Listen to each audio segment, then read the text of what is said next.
ఎందుకంటే మద్యపానము అంత కుటుంబాల్లో సమాధానం లేకుండా చేస్తుంది, ప్రశాంతత లేకుండా చేస్తుంది. వాళ్ళకి మైండ్ పని చేయట్లేదండి. ఎందుకంటే దేవుని వాక్యంలో ఉన్నట్టు మద్యపానం అట మత్తి చెడగొడుతుందట. మత్తి పోతుంది. ఏం అర్థం కావట్లేదు. నా వల్ల ఇంతమంది ఏడుస్తున్నారు. నా వల్ల ఇంతమంది బాధపడుతున్నారు. నేను తాగి ఇంతమందిని బాధ పెట్టడం ఎందుకు? ఈ మద్యం జోలికెళ్ళకుండా, ఈ సిగరెట్ జోలికెళ్ళకుండా, ఈ నా దేహాన్ని చెరుపు వాటికి దూరంగా ఉంటే మంచిది కదా అనే ఆలోచన చాలా మందికి లేదు. వారికి మద్యం ఉంటే చాలు ఏమున్నా లేకపోయినా. అలాంటి వారి కుటుంబాల నిమిత్తం మనందరం భారంగా ప్రార్థన చేద్దాం. అలాగే ఎవరైనా మీకు తెలిసిన సహోదరులుంటే, ఆ బాధపడుతున్న వారిని ఓదార్చండి. వారికి ధైర్యాన్ని చెప్పండి. దేవుడే మూర్ఖుల మనసు మార్చును గాక. ఆమేన్. ఆమేన్. ఆమేన్. వాక్య నిమిత్తమై ప్రార్థన చేసుకుందాం. అందరూ ప్రార్థనలో ఏకీభవించండి. దేవా నాతో మాట్లాడమని అడగండి. మహాపరిశుద్ధుడా, మహోన్నతుడువా, మాతో మాట్లాడండి అయ్యా. నీ వాక్యము నీ దాసుడు మాట్లాడుతున్నప్పుడు తన జ్ఞానం కాదు, మీ జ్ఞానంతో మాట్లాడండి. మాకు ఏ మాటలు అవసరమో ఆ మాటలు మా జీవితాన్ని సరిచేసుకునే మాటలు అయ్యా, మేము బలపడేటువంటి మాటలు నీ దాసుని ద్వారా మాకు అందించమని, సమస్త మహిమ ప్రభావ ఘనతలు మీరు మాత్రమే పొంది మీరు మాతో మాట్లాడమని వేడుకుంటూ యేసు నామములో అడిగి వేడుకొని ఉన్నాము తండ్రి. ఆమేన్. ఆమేన్. ఆమేన్. దేవునికి స్తోత్రాలు. ఈ ఉదయకాల ఆరాధనలో పాల్గొన్న మీ అందరికీ కూడా ప్రభు అయిన యేసుక్రీస్తు నామంలో నా హృదయపూర్వకమైన వందనాలు. దేవుడు మిమ్మల్ని దీవించి ఆశీర్వదించును గాక. ఆమేన్. ఆమేన్. పడిపోయిన బలిపీఠం కట్టబడాలంటే 12 రాళ్లను తీసుకోమని ఏలియాకి చెప్పినట్లు చెల్లాచెదురైపోయిన మన బలిపీఠాలు కట్టబడాలంటే మనం తీసుకోవాల్సిన 12 సూత్రాలు, 12 గోత్రాల నుండి 12 సాదృశ్యపరమైన సూత్రాలను మనం ధ్యానం చేస్తూ ఉన్నాం. నిన్నటి రోజున జెబూలూను అంటే దేవుని పిలుపుకు లోబడటం గురించి మనం చూసాం. దేవుడు మనందరినీ పిలిచాడు. అందరి ఎడల దేవునికి పిలుపు ఉంది. ఆ పిలుపును మనం గ్రహించగలిగితే, ఆ పిలుపు ప్రకారం మనం జీవించడానికి ప్రయత్నం చేయగలిగితే, అప్పుడు మన పడిపోయిన బలిపీఠాన్ని కట్టుకోగలుగుతామని నిన్నటి రోజున మీతో చెప్పాను. ఈ పూట 11వ రాయి, ఆదికాండము 49వ అధ్యాయము 22వ వచనం. ఆదికాండము 49:22. యేసేపు ఫలించడి కొమ్మ, యోసేపు ఫలించడి కొమ్మ. ఊట యొద్ద ఫలించడి కొమ్మ, ఊట యొద్ద ఫలించడి కొమ్మ. దాని రెమ్మలు గోడ మీదకి ఎక్కి వ్యాపించును. దాని రెమ్మలు గోడ మీదకి ఎక్కి వ్యాపించును. యోసేపు గురించి ఇక్కడ రాయబడి ఉన్నటువంటి మాట, యోసేపు ఫలించడి కొమ్మ. ఎండిపోయిన కొమ్మ కాదు, ఫలాలు లేని కొమ్మ కాదు, అతడు ఫలించడి కొమ్మ. అతను ఎట్లు ఫలిస్తాడట? ఊట యొద్ద ఫలిస్తాడు. ఊట, నీరు ఎప్పుడు సమృద్ధిగా ఉండే చోట అతడు ఫలిస్తాడు. యోసేపు అంటే ఫలించడి కొమ్మ.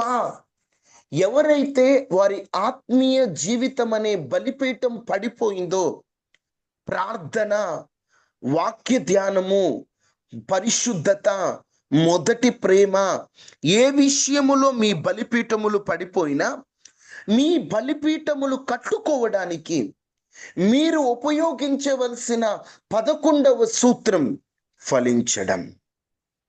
ఎప్పుడైతే మీరు ఫలిస్తారో అప్పుడు మీ బలిపీఠాలు కట్టబడతాయి.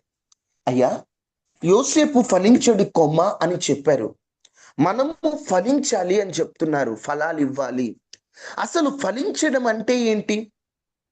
ఫలించడం అంటే దేవుని స్వభావాన్ని బయట పెట్టడం. పౌలు గారు ఒక మాట అంటారు, నేను క్రీస్తును పోలి నడుచుకున్న ప్రకారం మీరు నన్ను పోలి నడుచుకోండి. క్రీస్తు స్వారూప్యం మీ యందు ఏర్పడు వరకు నేను ప్రసవ వేదన కలిగుంటాను అన్నాడు. అంటే యేసయ్యలాగా మనము బ్రతకడమే దేవుని చిత్తం. మన జీవితంలో మన స్వభావము, మన ప్రవర్తన ద్వారా లోకానికి యేసుక్రీస్తు ప్రభు కనబడాలి. అదే క్రైస్తవుని యొక్క ముఖ్య ఉద్దేశం. మన మాటల్లో కానీ, మన జీవిత విధానాల్లో కానీ, మనం చేస్తున్నటువంటి పనుల్లో కానీ మన నుండి లోకానికి యేసుక్రీస్తు ప్రభు కనిపించాలి. అప్పుడు ఓహో, యేసుక్రీస్తు ప్రభు నమ్ముకున్న వారు ఇలా ఉంటారా, యేసుక్రీస్తు ప్రభువుని ఆచరించే వారు ఇలా ఉంటారా అని చెప్పి లోకానికి అర్థమవుతుంది. ఫలించడం అంటే ఏం లేదండి, మీకు ఇంకా అర్థమయ్యేటట్లు చెప్తాను. ఆ మీరు జాగ్రత్తగా గమనించండి. ఇప్పుడు దేవుడు ఆ ఫలవృక్షములు తయారు చేస్తున్నప్పుడు తమ తమ జాతి ప్రకారము ఫలించున్నట్లుగా అని ఆదికాండము 1వ అధ్యాయంలో చూస్తాం. ఒకసారి ఆ మాట చూడండి, మీకు అర్థమయ్యేటట్లుగా చెప్తాను. ఆదికాండము 1వ అధ్యాయము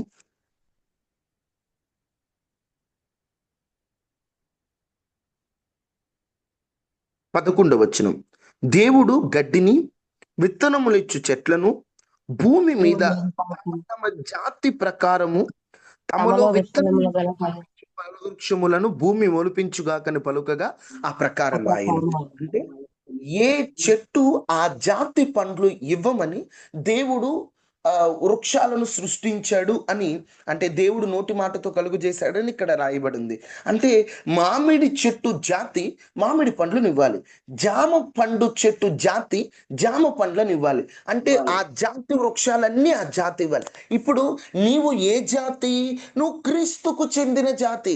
క్రైస్తవుడికి కులము లేదు, క్రైస్తవుడికి మతము లేదు, అతడి జాతి క్రీస్తు జాతి. ఎందుకంటే క్రీస్తు రక్తము చేత కడగబడిన మనందరం కూడా, తండ్రికి కుమారులైన మనందరం, దేవుని జాతి కలిగిన మనందరిలో ఇప్పుడు ఎవరి లక్షణాలు కనబడాలా? క్రీస్తు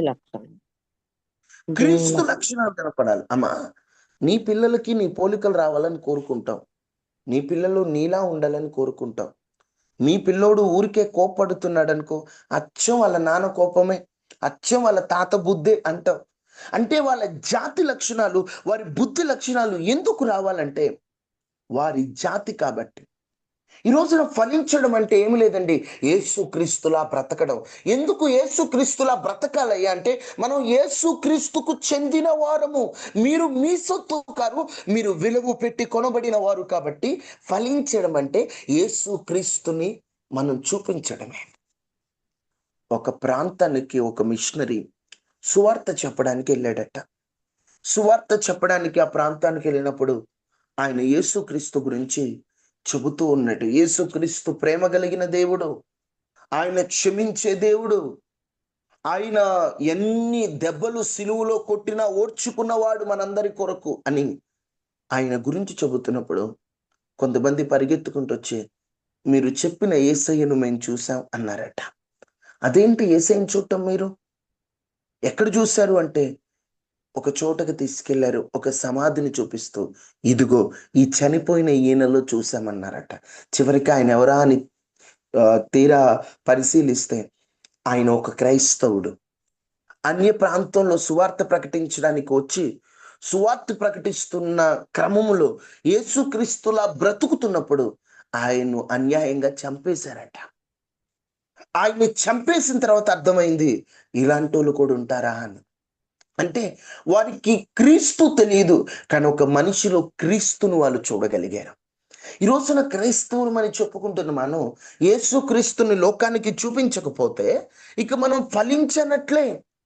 ఎప్పుడైతే క్రీస్తులా నేను బ్రతకాలని నీవు ప్రయత్నించడం ఆరంభిస్తావో, అప్పుడు గుర్తుపెట్టుకో, నీ బలిపీఠాన్ని కట్టుకోవడానికి నువ్వు ఒక సూత్రాన్ని వాడిన వానిగా ఉంటావు. క్రీస్తులో ఉన్న ప్రేమ, క్రీస్తులో ఉన్న వినయం, క్రీస్తులో ఉన్న క్షమాపణ, క్రీస్తులో ఉన్న దయ, ఇవన్నీ మనలో ఉండాలి. ఈ రోజున మనలో అవేమీ లేకుండా నేను క్రైస్తవుణ్ణి, నేను క్రైస్తవురాల్ని అని ఎన్ని చంకలు గుద్దుకున్నా ఉపయోగం లేదు. ఫలించడం అంటే ఒకటి, క్రీస్తులా బ్రతకటం.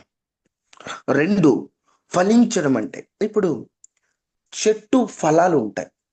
చెట్టు ఫలాలు చెట్టుకు ఉపయోగమా, యజమానికి ఉపయోగమా? యజమానుడికి ఉపయోగం. అంటే ఏ చెట్టు కూడా తన పండు అది తింటుందా?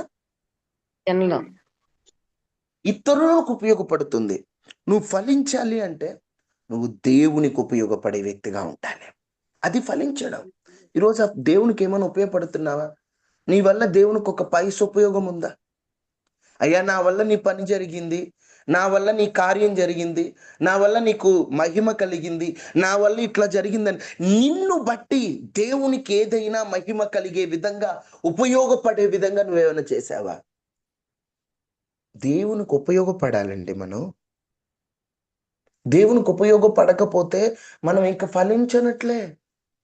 ఫలమిచ్చే చెట్టు యజమానికి ఉపయోగం.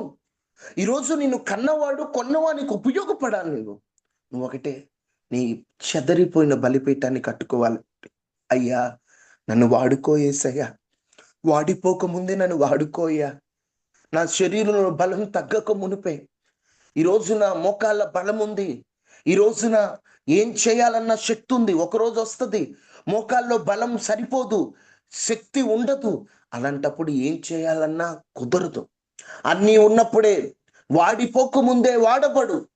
ఓపిక ఉన్నంత వరకే కాదు, ఊపిరున్నంత వరకు దేవునికి ఉపయోగపడు.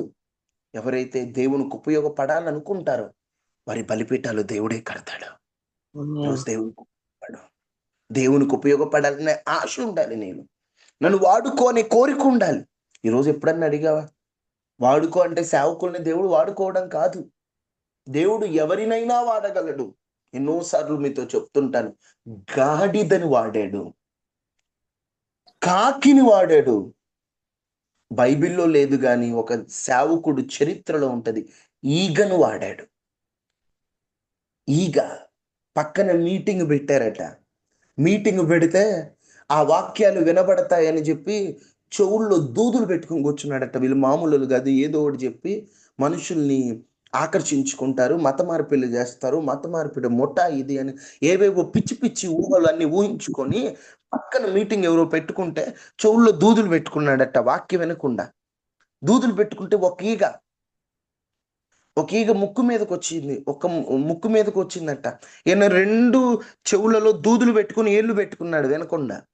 ఈగ ముక్కు మీద వాలితే ఆ ఈగను కొట్టడానికి ఆ చెవుల్లో నుండి ఆ చేతులు తీసి ఆ ఏళ్ళు తీసేసి దాన్ని కొడుతున్న క్రమంలో ఆ దూదులు ఊడిపోయాయట. పక్కన దైవజనుడు చెబుతున్న వాక్యానికి తెలియకుండానే ఆకర్షితుడయ్యాడట. ఆ వాక్యం అతన్ని ఆకర్షించిందంట. ఆయన మారు మనసు పొందాడు. తన సాక్ష్యం చెప్తూ, నువ్వు మారడానికి కారణం ఏంటి అంటే, నేను మారడానికి ఈగ కారణం అన్నాడట. దేవుడు ఎవరినైనా వాడుకుంటాడండి. ఆశపడాలే కానీ పనికిరాని పాత్రను కూడా పనికొచ్చే పాత్రగా వాడుకొనగలిగిన సమర్థుడు. పాత్రకున్న విలువని బట్టి కాదు, తన కృపని అనుగ్రహించి వాడుకుంటాడండి. దేవుడు వాడుకున్న వాళ్ళంతా సమర్థులు, శక్తివంతులు కాదు. వారు పనికిరాని వారు, విద్య లేని పామరులు, చెవిటివారు, మూగవారు, నత్తివారు. దేవుడు వాడుకున్నాడు. వారు ఎంత గొప్పగా వాడబడ్డారంటే, నత్తివాడని చెప్పుకున్నవాడు లక్షల మందిని నడిపించాడు. ఇంటి నుండి వెలివేయబడిన వాడు సింహాసనం మీద రాజుగా కూర్చున్నాడు. విద్య లేని పామరులను చెప్పుకున్నవారు వారి చేతి వస్త్రములు తగిలితేనే స్వస్థతలు పొందుతున్నారు. ఆశపడు, నేను నీకు ఉపయోగపడాలని, నేను నీకు ఉపయోగపడే వ్యక్తిగా ఉండాలని ఆశపడు. దేవుడు ఖచ్చితంగా నేను వాడుకుంటాడు. 3 ఫలించడం అంటే ఆత్మ ఫలం కలిగి ఉండటం. గలతీ 5:22లో ఆత్మ ఫలములు ఇవి, ఆత్మ ఫలం ఇది అని ఉంది. ఫలాలని కూడా అనకూడదు, ఫలం అనాలి. ఆత్మ ఫలం ఏమనగా ప్రేమ, సంతోషం, సమాధానం, దీర్ఘశాంతం, దయాలత్వం, ధనం, సాత్వికం, ఆశా నిగ్రహం. ఆత్మ ఫలం రాని వాళ్ళు ఖచ్చితంగా నోట్ చేసుకోండి. ప్రతి క్రైస్తవుడికి ఈ ఆత్మ ఫలంలో దాగి ఉన్న 9 సూత్రాలు తెలియాలి. ప్రేమ ఉండాలి, సంతోషం ఉండాలి, సమాధానం ఉండాలి, ఆశలు నిగ్రహించు. ఈ ఆత్మ ఫలం కనబడాలి. ఆత్మ ఫలం అంటే దేవుని ఆత్మ ఎవరిలో ఉంటుందో ఆ దేవుణ్ణి నేను కలిగున్నానని లోకానికి నువ్వు చూపించేదే ఫలం. ఇప్పుడు చెట్టు పండును బట్టి, ఆ పండు టేస్ట్ను బట్టి ఆ చెట్టు జాతి ఎలాంటిదో చెప్తాం. మామిడికాయల కాలం ఇది, మామిడికాయ తిన్న వెంటనే పుల్లగా ఉందనుకోండి, ఏమంటావు? ఆ చెట్టు పుల్లపు చెట్టు అంట. ఒకే చెట్టుకి పుల్లటి కాయలు, తియ్యటి కాయలు, చేదు కాయలు కలిపి ఆ చెట్టు కాస్తుందండి? కాయదు. కాయదు. కాయదండి. ఇప్పుడు ఆ చెట్టు జాతిని బట్టి, ఆ చెట్టు ఫలించే ఫలాన్ని బట్టి ఆ చెట్టు విలువ తెలుస్తుంది. ఈరోజు దేవుడు నేను చాలా గొప్పగా ఉంచాలనుకుంటున్నాడు. నీలో ప్రేమ లేకపోతే నిన్ను ఉంచిన దేవునికి అవమానం. నీవు సంతోషంగా ఉండకపోతే, నువ్వు ఆశా నిగ్రహంతో ఉండకపోతే, అందుకనే ఫలాలు ఇవ్వడం అంటే ఆత్మఫలం కలిగి ఉండటం. ఈరోజు ఆత్మఫలం ఉందా? కలుగున్నామా? సాత్వికం ఉందా? ప్రతిదానికి ఎగిరెగిరి పడుతున్నాం మనం. ఓర్పుందా? ఆశను నిగ్రహించుకుంటున్నామా? దయ ఉందా? సమాధానం ఉందా? ఇవేమీ లేకుండా నేను ఫలిస్తున్నానంటే ఎలా? నువ్వు ఫలించాలంటే ఆత్మఫలం కలిగి ఉండాలి. ఇవన్నీ రిఫరెన్స్ చూపించి చెప్పడానికి చాలా విషయాలు ఉన్నాయి. ప్రాముఖ్యంగా మీతో చెప్పిన 3 పాయింట్లు. ఫలించడం అంటే 1, యేసుక్రీస్తును లోకానికి చూపించడం. 2, దేవుని ప్రజలకి కూడా ఉపయోగపడటం. 3, ఆత్మ ఫలాలు కలిగి జీవించడం. ఎప్పుడైతే నువ్వు ఫలిస్తావో, నీవు ఫలించడం వల్ల ఏం జరుగుతుంది? యోహాను సువార్త 15వ అధ్యాయం 8వ వచనం.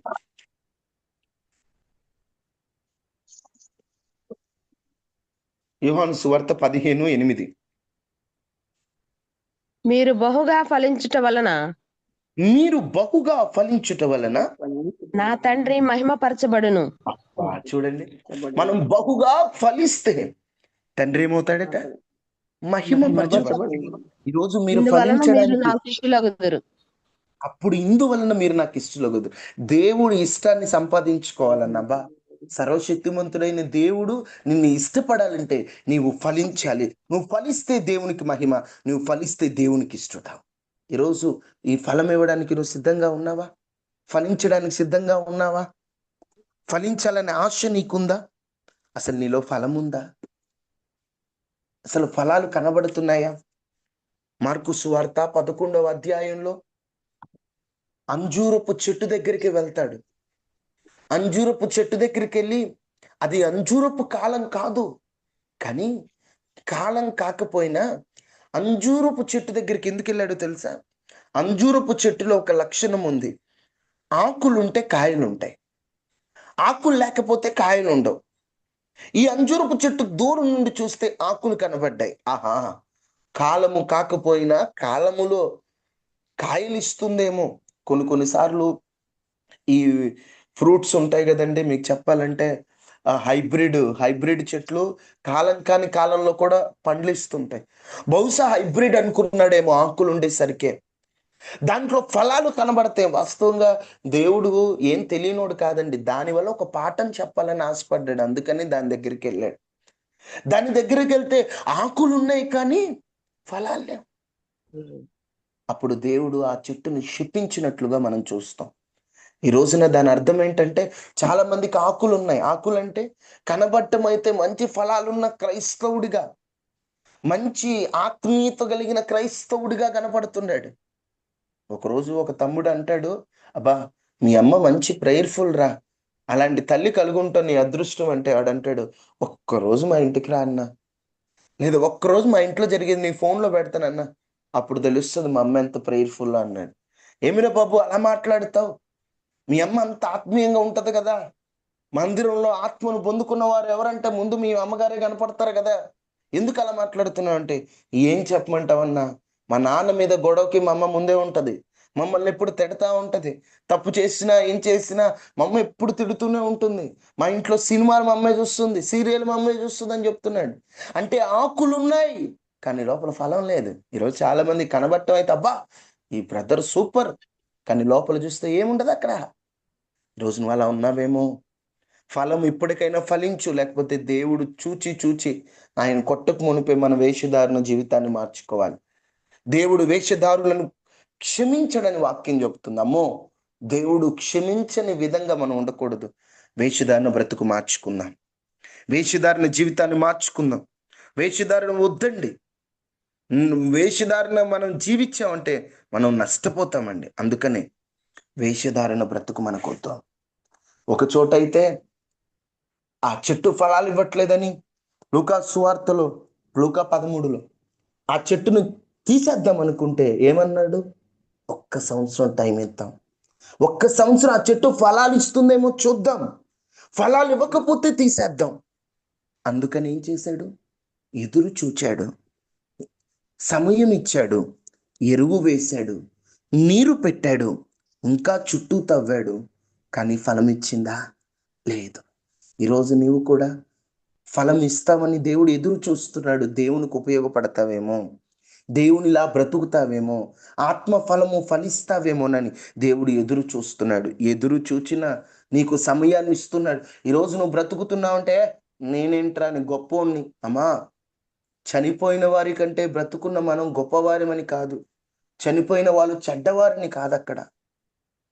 దాని అర్థం దేవుడు నీకు టైం ఇస్తున్నాడంటే నువ్వు ఇంకా మార్చుకోవాల్సినవి ఉన్నాయి. ఎక్కువ మంది అంటారు మంచోళ్ళకే చావులు వస్తాయంటే, అవును, వాళ్ళు మంచోళ్ళు, వాళ్ళది అయిపోయింది, దేవుడు వాళ్ళ తన రాజ్యంలో పెట్టుకున్నాడు. మిగతా వాళ్ళు కూడా మార్చుకోవాలి.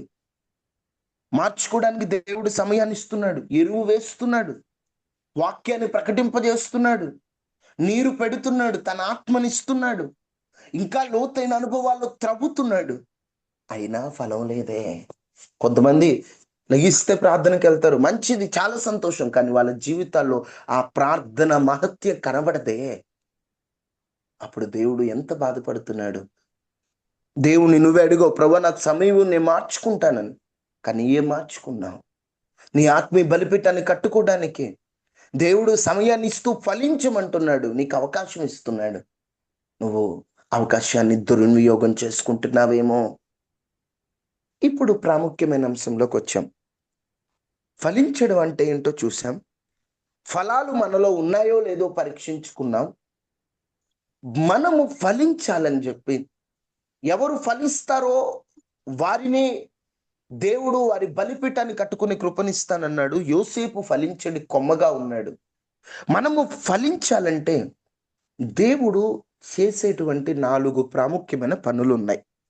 1, నీరు అందజేయడం.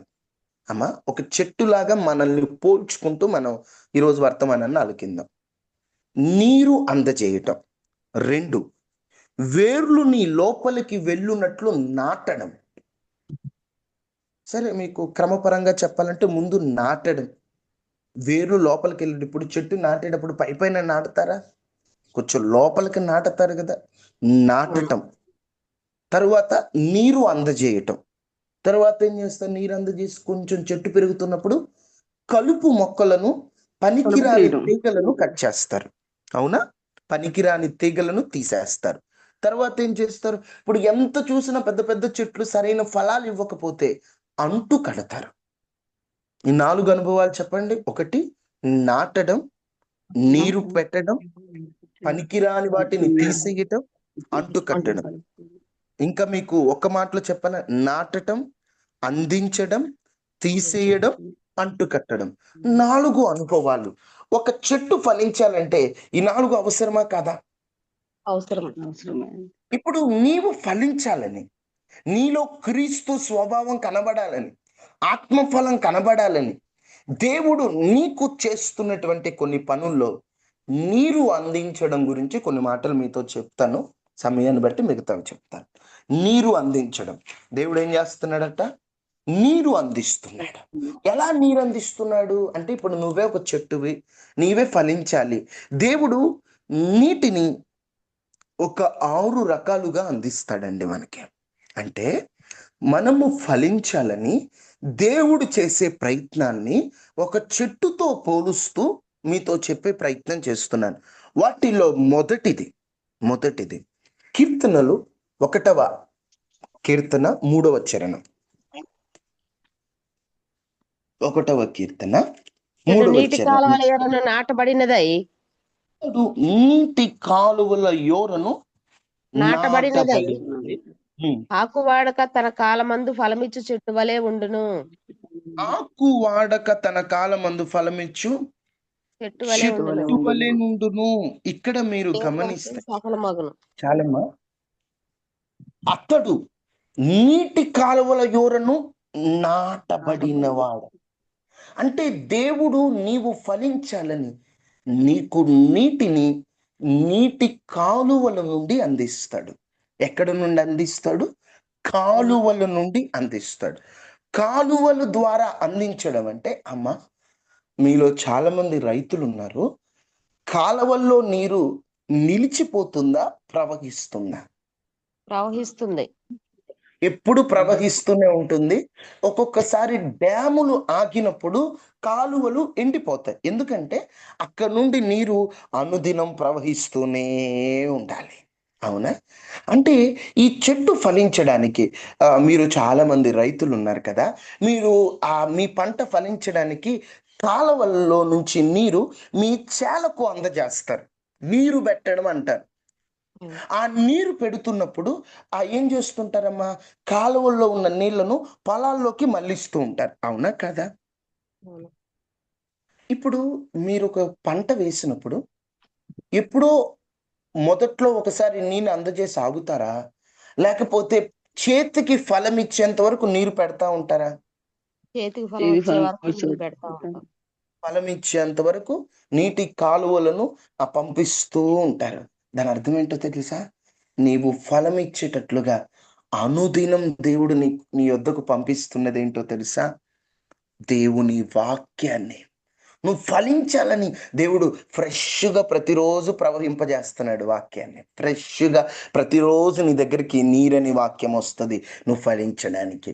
చెప్పిన వర్తమానం చెప్పకుండా, విన్న వాక్యం వినకుండా, అది సంఘాలలో అయినా, అది ఉదయకాల ప్రార్థనలో అయినా, ఏ మీటింగ్స్లో అయినా, ప్రతిదినం ఫ్రెష్ వాక్యాన్ని నీకు ఎందుకు ఇస్తున్నాడు తెలుసా?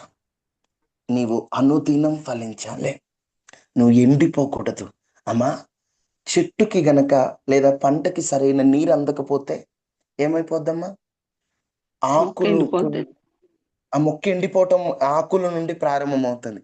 అందుకని ప్రతిరోజు ప్రార్థనలు ఎందుకు ఉండాలంటే, నీవి వాక్యం అనే నీటిని, కృప అనే నీటిని, అంటే దేవుడు అనుదినం మనకి ఫ్రెష్గా అందించేవి కొన్ని ఉన్నాయండి.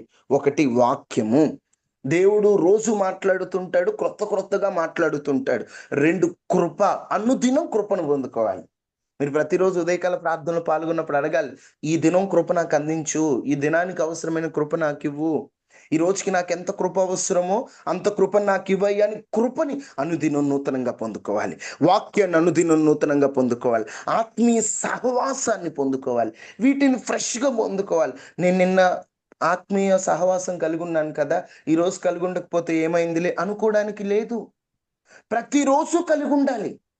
ఎందుకంటే కాలువల ద్వారా, దేవుని కృప ద్వారా, కృపను, వాక్యాన్ని, సహవాసాన్ని దేవుడు మనకు అందిస్తున్నాడు. కాలువ మూసుకుపోతే, అంటే కాలువ నీరు రాకపోతే చెట్లు ఎలాగ ఎండిపోతాయో, ఈరోజు నా ప్రార్థన ఆగిపోయినా, వాక్యం ఆగిపోయినా, వాక్యం చదవకపోయినా, వాక్యం వినకపోయినా, సహవాసం విడిచిపెట్టినా మనం ఫలించాం. కాలువల ద్వారా నీరు అంటే అనుదినము మనం పొందుకునే కృప, వాక్యము, సహవాసము అని సాదృశ్యపరంగా చెప్తున్నాను. కాలువల నీరు. రెండు యెహెజ్కేలు గ్రంథం 7వ అధ్యాయం 38వ వచనం. యెహెజ్కేలు 7:38. సారీ, 7:38 కాదు, సారీ, లేదు. యెహెజ్కేలు 47లో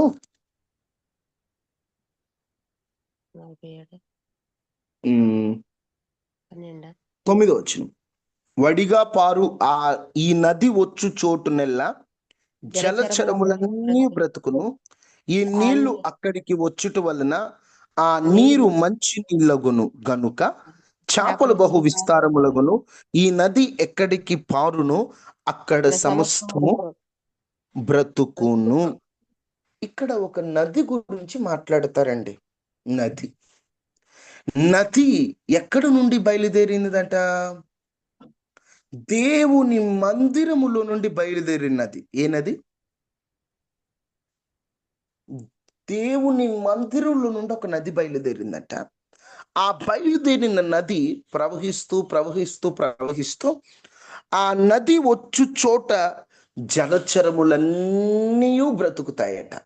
ఒకటి, నీటి కాలువల నీరు మనం ఫలించడానికి, అంటే అనుదినం మనం పొందుకునే కృప, వాక్యము, సహవాసము.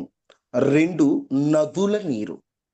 నదుల నీరు అంటే దేనికి సాదృశ్యం అంటే, నది ఒక చోట నుండి ఆ నీరంతా స్టోర్ చేసి అన్నిటికీ పంపిస్తారు. అర్థమవుతుందమ్మా? అన్నిటికీ పంపించినప్పుడు ఆ నదులలో నుండి వచ్చే నీటిని చెట్లకు అందిస్తారు. ఇక్కడ జీవ జల నదులు ఎవరు కలిగి ఉన్నారు?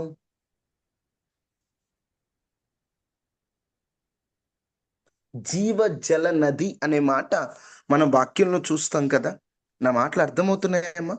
సమరైజ్ చేయగలి జీవ జల నది సమరైజ్ జీవజలములతోనే ఆ రూపాంతరం ఉమ్, చెంది ఊరి మొత్తంలో ఉన్న వారిని కూడా నడిపించింది తల్లి. ఓకే, అక్కడ నది నది నది అని ఉన్న చోట మనకు కావాలి. నది, జీవ మాట్లాడతారు. అమ్మా. ఏలియా అని నది దగ్గరికి వెళ్ళి ఉండు, నీకు పేద విధవరాలిని పోషిస్తుందని కూడా ఏలియా కూడా అలా చెప్పారు కదా. ఓకే ఓకే అమ్మా. ఇక్కడ ముఖ్యంగా నది అనేటువంటిది దేవుని మందిరములో నుండి బయలుదేరిన ఆశీర్వాదానికి సూచనగా ఉంది. అంటే ఇక్కడ చెప్పే జీవ జల నది, జీవ జల నదులు ప్రవహించును, జీవ జలము బయటికి వచ్చును అనేది యోహాను సువార్తలో ఒక మాట రాయబడి ఉంటదండి. ఒక్కసారి ఆ మాట చూడండి.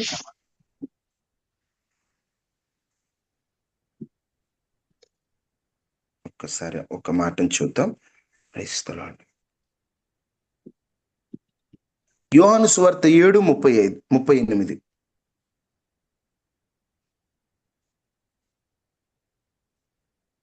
నా యందు విశ్వాసం ఉంచువాడెవడు? ఈ మాట కోసం నేను ఇందాక నుంచి అడుగుతుంది మిమ్మల్ని. నా యందు విశ్వాసం ఉంచువాడెవడు లేఖనము చెప్పినట్లు లేఖనము చెప్పినట్లు వాని కడుపులో నుండి జీవజల నదులు పారునని బిగ్గరగా చెప్పెను. వాని కడుపులలో నుండి జీవ జల నదులు పారునని బిగ్గరగా చెప్పాను.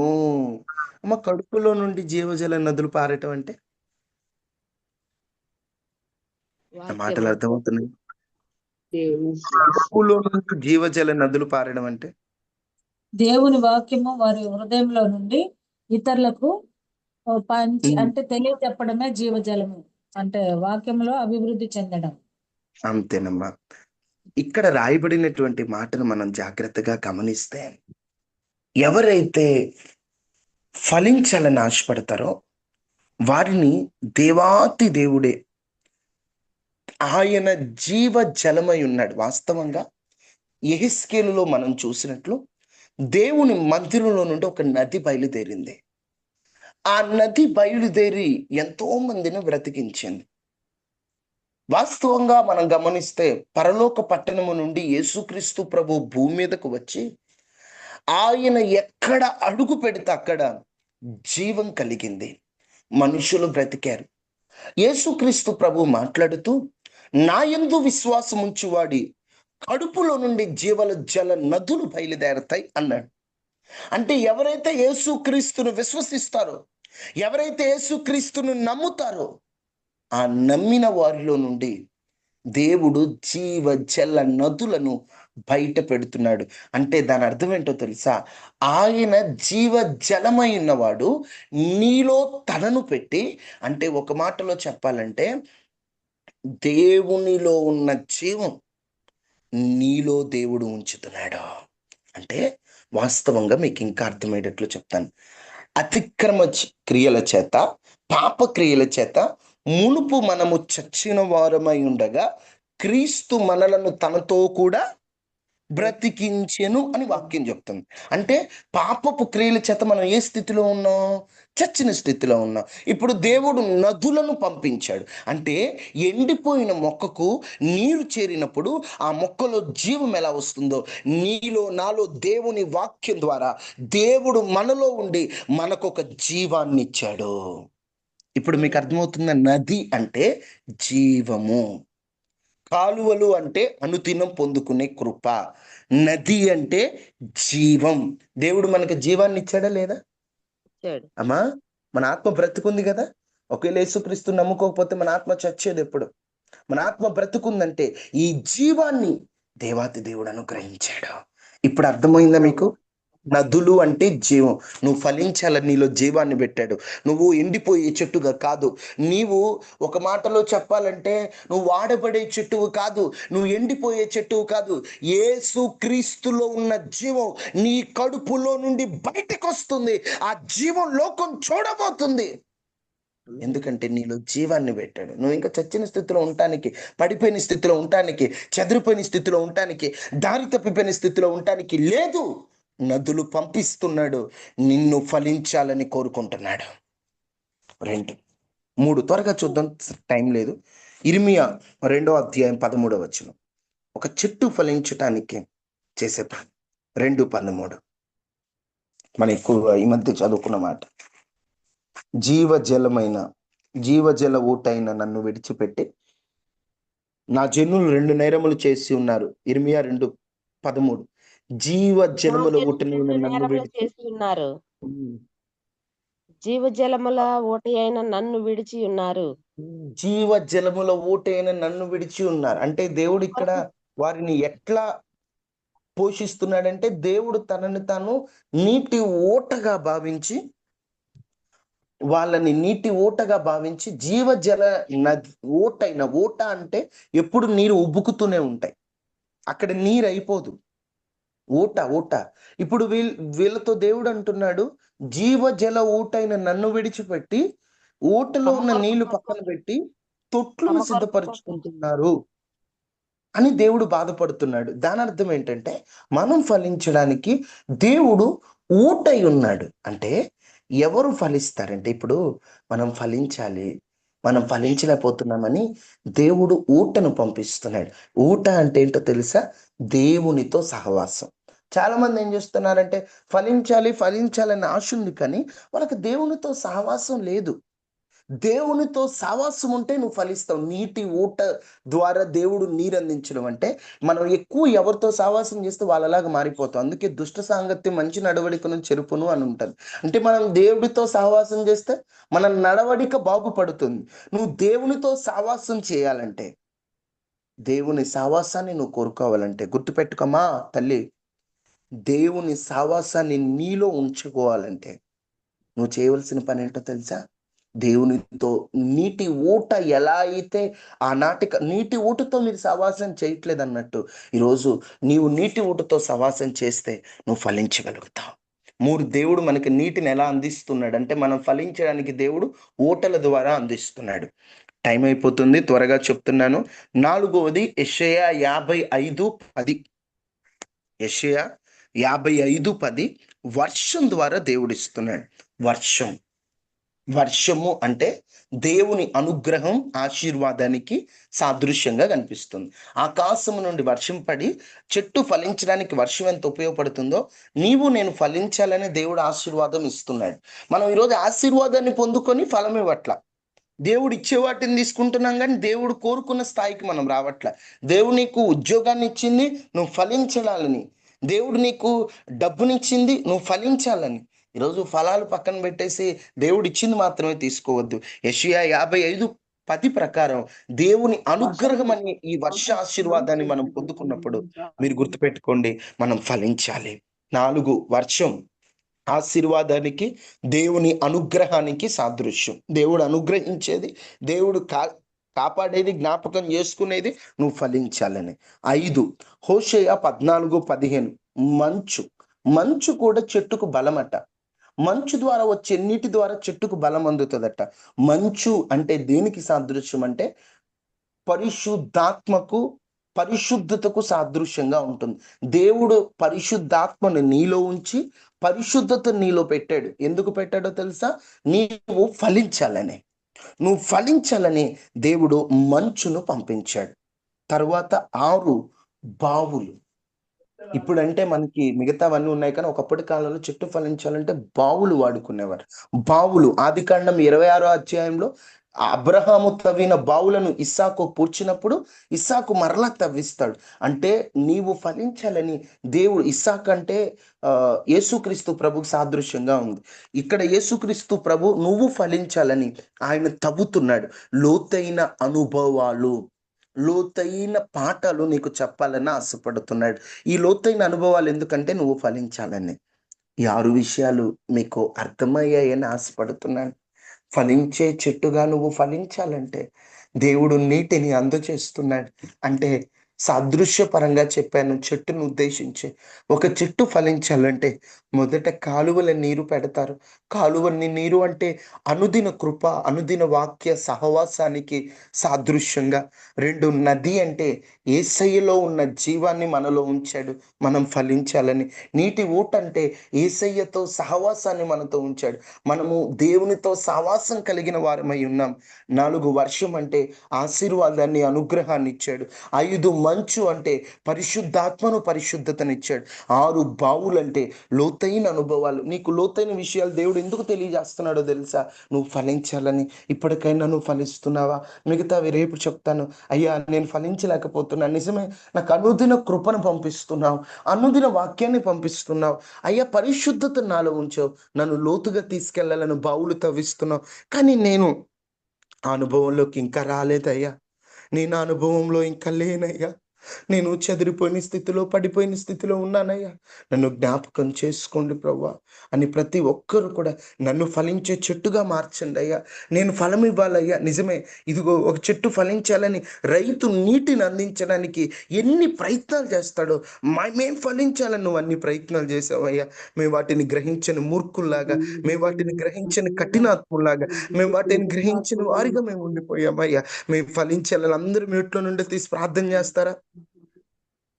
నేను ఫలించలేకపోతున్నాను. నిజమే, రైతు ఒక చెట్టు ఫలించడానికి ఎంత ఆశపడుతుంది. నాలో ఫలం లేదయ్యా, నాలో ఫలం లేదయ్యా, నేను ఫలించాలి. నిజమే, ఎవరు చేయి విడిచిపెట్టినా నువ్వు చేయి విడిచిపెట్టవయ్యా, ఎవరు వదిలేసిన నువ్వు వదిలేవయ్యా. అయ్యా మాకు సహాయకుడువైన దేవుడు నీవేనయ్యా. దేవుడు ప్రభ మా శక్తిమంతుడు తండ్రి నేను అయ్యా మేము ఫలించాలయ్యా, నువ్వు ఇచ్చే కృపను పొందుకోవాలి. లోతైన అనుభవాల్లో మేము ఉంటున్నాం కానీ ఫలించలేకపోతున్నాం. నువ్వెంతో లోతులోకి మమ్మల్ని బావులు తవ్వినట్లుగా మాలో ఇంకెన్నో లోతుగా తవ్వుతున్నాం, కానీ మేము ఆ తవ్వుకున్న దాని ప్రకారంగా మేము జీవించలేకపోతున్నామయ్యా. మీరు మాతో మాటలను మాటలు బట్టి వందనాలయ్యా, మీరు మాతో మాటలను మాటలు బట్టి స్తోత్రాలయ్యా, మీకు వందనాలయ్యా. దేవా దేవా దేవా దేవా అయ్యా తండ్రి, ఫలించే కొమ్మగా యోసేపు ఎట్లయితే ఆశీర్వదించబడ్డాడు, మేము మా ఆత్మీయ జీవితంలో బలిపీఠం కట్టుకోవాలంటే ఫలించే చెట్టుగా, ఫలించే వాటిగా మేము ఉండాలయ్యా.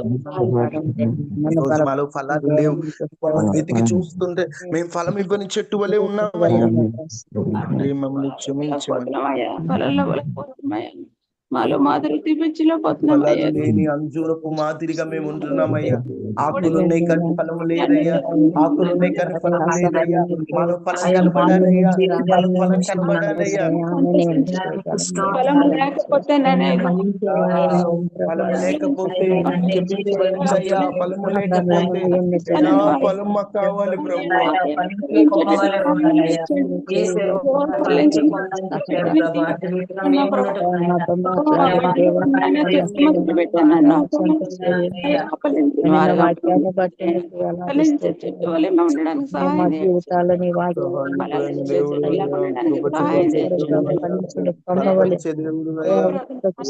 చెట్టుగా సిద్ధపరచండి. మహాపరిశుద్ధుడా, మహోన్నతుడు అయిన దేవా అయ్యా, ఫలించే కొమ్మ యోసేపు ఉన్నట్లుగా ఫలించడం అంటే ఏంటి, ఫలాలు లేకపోతే పరిస్థితి ఏంటి, ఫలించడానికి నువ్వు మమ్మల్ని ఎంత పురికొల్పుతున్నావు, మాతో మాట్లాడావు. ఒక చెట్టు ఫలించుటకు ఆ యజమాని, ఆ రైతు నీరెలా పెడతాడు, మేము ఫలించడానికి ఎన్ని అనుభవాలు ఉంచావయ్యా. నీటి ఊటలా నీతో సహవాసం చేస్తూ జీవ జల నది అయిన నిన్ను కలిగి ఉండి, నిన్ను విశ్వసించి ఆ జీవ జలాన్ని మేము పొందుకున్నట్లుగా అయ్యా, నీటి కాలువల యోరను నాటినట్లు అనుదినం మమ్మల్ని ఈ ఒక ఉదయకాల ప్రార్థనలో నాటావయ్యా. మమ్మల్ని నాటావు, మేము ఆకు వాడక ఫలించే చెట్టు వలె ఉండాలయ్యా. తగిన రీతిలో సిద్ధపరచండి అయ్యా. బావులు తవ్వినట్టు మమ్మల్ని లోతుగా తవ్వుతున్నావయ్యా. అయ్యా మంచు వలె పరిశుద్ధాత్మని మాతో ఉంచావు. అనుదిన ఉదయాన్నే మంచు పడినట్లు ప్రతి నీ ఆత్మ కార్యాలు మా విషయంలో జరిగిస్తున్నందుకు వందనాలు. ఎత్తబడిన వాక్యాన్ని నీరుకట్టి ఫలింపచేయండి. మీరు మాతో మాట్లాడిన మాటలు బట్టి స్తోత్రాలు చెల్లిస్తున్నాం. ఆ మాటకు తగ్గట్లుగా మేము ఉండునట్లుగా మీరు మాతో మాట్లాడి మమ్మల్ని బలపరిచి మమ్మల్ని శక్తితో నింపమని యేసు నామములో అడిగి వేడుకొని ఉన్నాము తండ్రి. తండ్రి దేవుని ప్రేమ, కుమారుడైన యేసుక్రీస్తు వారి కృప, పరిశుద్ధాత్మ అన్యోన్య సహవాసం మనకి మన కుటుంబాలకు తోడై ఉండి దేవుని కంచె మన చుట్టూ మన కుటుంబాల చుట్టూ వేయబడును గాక.